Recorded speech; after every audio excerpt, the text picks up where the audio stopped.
Genesis 1. In the beginning, God created the heavens and the earth. Now the earth was formless and empty.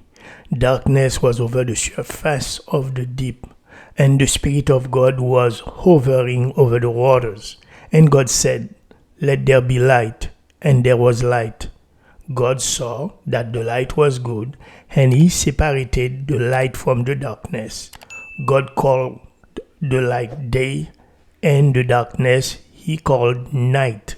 And there was evening, and there was morning, the first day. And God said, "Let there be a vault between the waters to separate water from water." So God made the vault and separated the water under the vault from the water above it. And it was so. God called the vault sky, and there was evening, and there was morning, the second day. And God said, "Let the water under the sky be gathered to one place, and let dry ground appear." And it was so. God called the dry ground land, and the gathered waters He called seas. And God saw that it was good. Then God said, "Let the land produce vegetation, seed-bearing plants and trees on the land that bear fruit with seed in it, according to their various kind." And it was so. The land produced vegetation, plants bearing seed according to their kinds, and trees bearing fruit with seed in it according to their kinds. And God saw that it was good. And there was evening, and there was morning, the third day.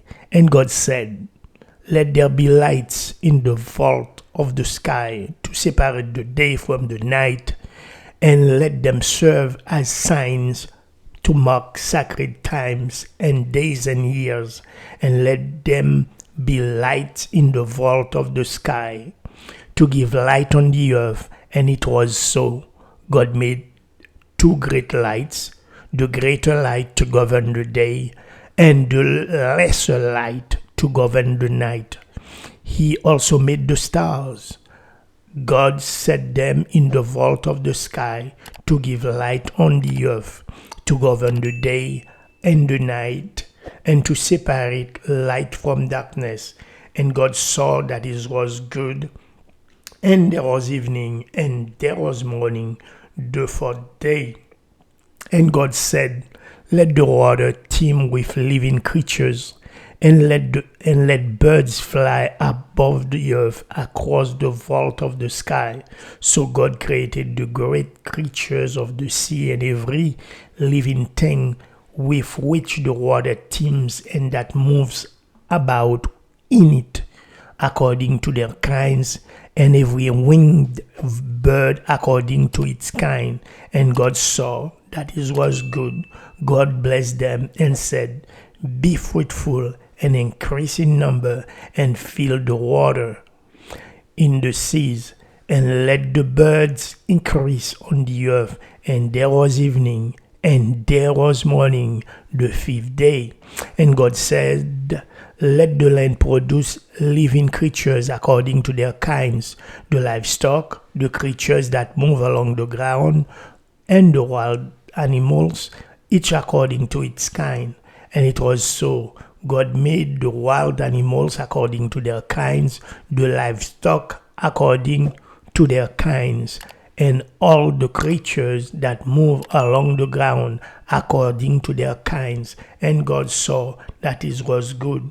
Then God said, "Let us make man in our image, in our likeness, so that they may rule over the fish in the sea, and the birds in the sky, over the livestock and all the wild animals, and over all the creatures that move along the ground." So God created mankind in His own image. In the image of God He created them, male and female He created them. God blessed them and said to them, "Be fruitful and increase in number, fill the earth and subdue it, rule over the fish in the sea and the birds in the sky, and over every living creature that moves on the ground.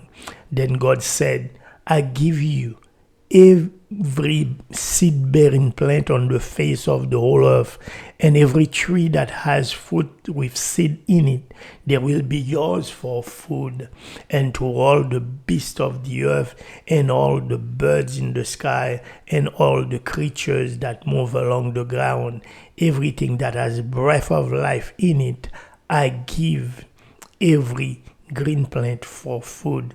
And it was so. God saw all that he made, and it was very good. And there was evening, and there was morning, the sixth day.